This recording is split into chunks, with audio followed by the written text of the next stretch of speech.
nós não vivemos sem mitos, tá? Tu podes até ser totalmente religiosa, mas tu acreditas em algumas coisas, que é a única coisa que te mantém viva, tá? Porque se tu não acredita em mais nada, tu mete uma bala na cabeça.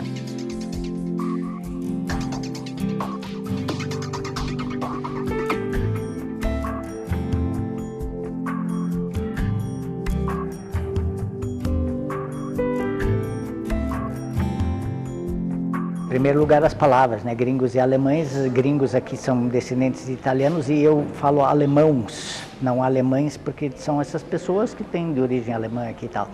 Então, assim, essas são as duas imigrações mais importantes que tem, numericamente mais importantes, né, no Rio Grande do Sul, porque os outros grupos todos são menores, numericamente menores, poloneses, por exemplo, depois judeus e agora mais recentemente todas as outras imigrações são numericamente menos importantes. Então isso não significa que seja uma importância geral ou que sejam melhores, né? Mas isso, numericamente são as mais importantes. Eu analisei então um pouco essa relação entre os dois, né?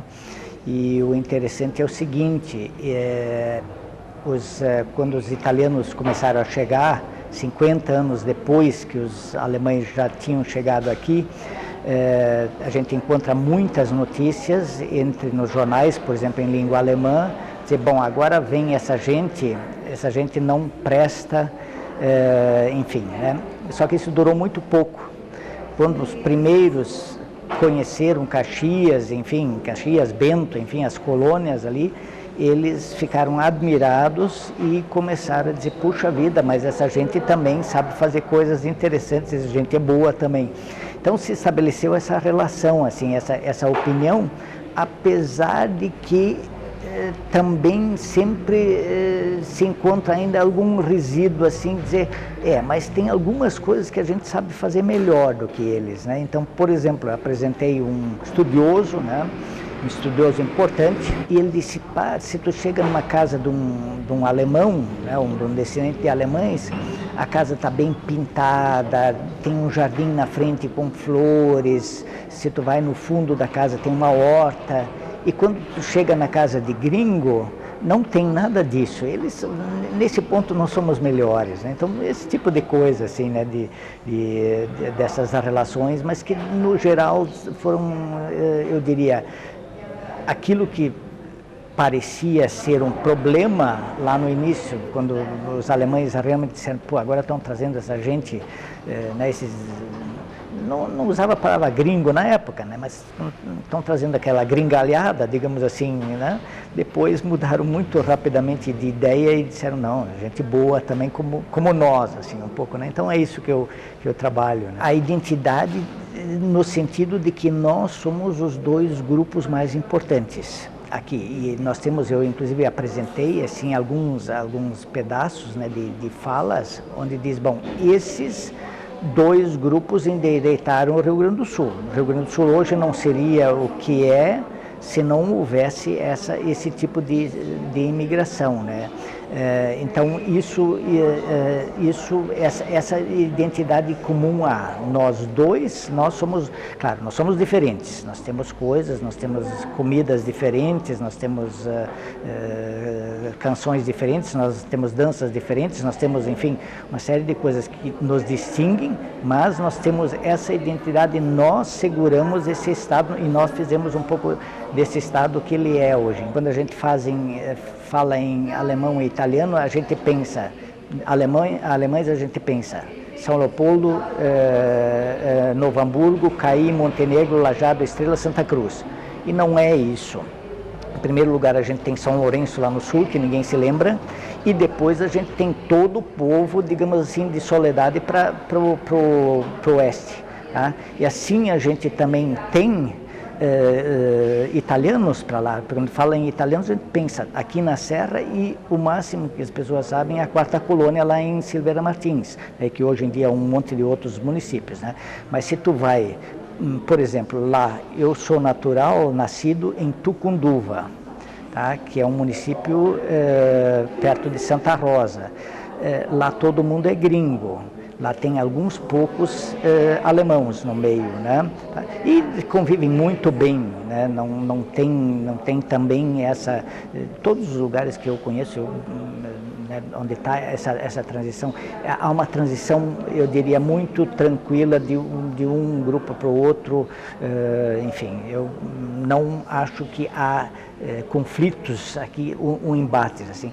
Pode haver, porque depende muito das pessoas também. Existe um lugar, as pessoas podem encontrar assim, um lugar e dizer, bom, mas aqui os dois grupos não se dão. Que isso às vezes aconteceu. A gente tem lugares onde inclusive um grupo foi embora.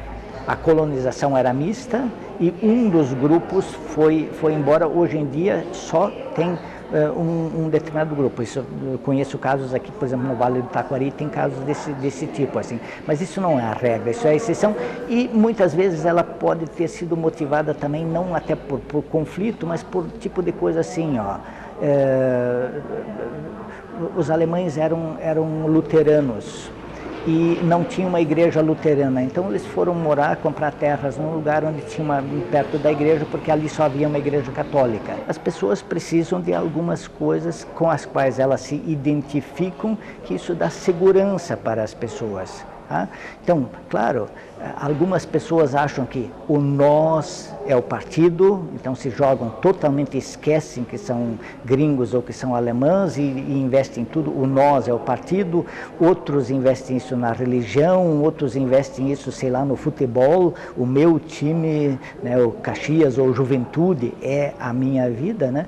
Mas tem muitas pessoas que preservam essa coisa da origem, né? A origem italiana, né? Nós os gringos e tal.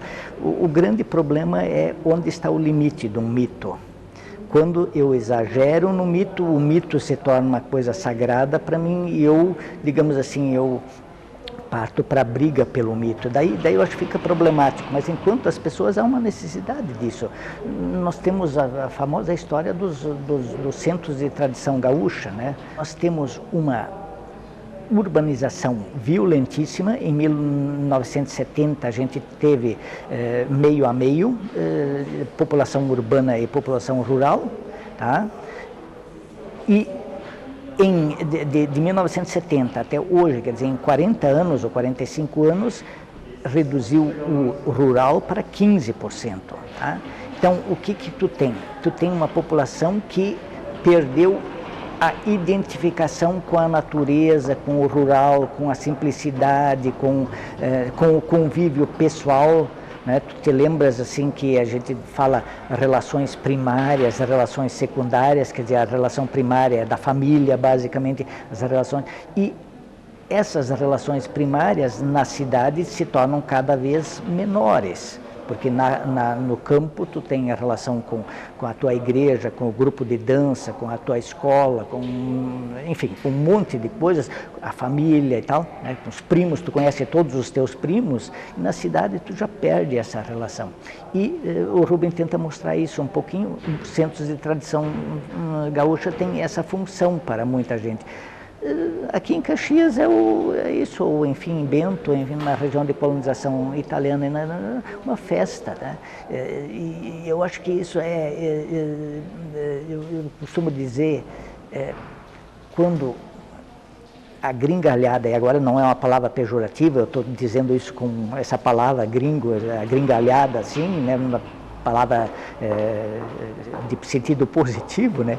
Quando a gringalhada canta América, América, isso libera uma energia da qual o produto interno bruto não é prejudicado, pelo contrário. Tá? O problema é quando isso chega a um extremo e diz, bom, nós vamos nos armar de porretes e vamos lá encontrar os outros e bater nos outros. Mas enquanto é um simples cultivo da segurança, eu não vejo problema nisso. Tá? Assim como eu acho que o movimento tradicionalista gaúcho tem a mesma coisa. Tem gente que é ferrenhamente contra e diz que é acho que, claro, nos extremos mas por outro lado a gente não pode esquecer a segurança que o cultivo de um mito desses é.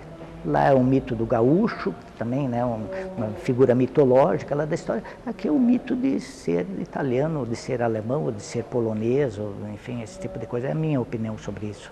Eu acho que é importante a gente pensar isso, porque a gente tem, inclusive, um incidente recente na Assembleia Legislativa, onde se discutiu a intolerância. E a própria discussão, eu não estive lá, mas a própria discussão sobre o debate em torno da intolerância virou, pelo que eu sei, num ato de intolerância, ou seja, eu não sei de quem é a culpa ali, tá? Mas eu acho que a gente discutir isso assim friamente é importante, justamente para a gente ter a tolerância. A multiplicidade, a diferença das pessoas, ela pode causar duas coisas.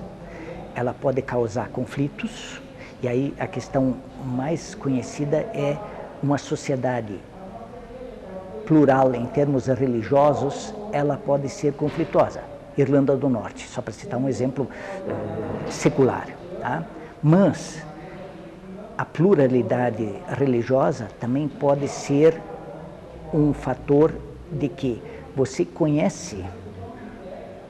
Aqui tem uma igreja metodista, você deve ser católica provavelmente, tá? De origem, né, da família. Mas você conhece uma igreja metodista que são protestantes e você sabe que não é gente esdrúxula, talvez até você tenha um vizinho. Isso é bom, isso cria tolerância. O plural pode ser motivo de conflito, mas o plural pode ser justamente também um elemento de abertura de horizontes para as pessoas que vêm de sociedades plurais também podem ser.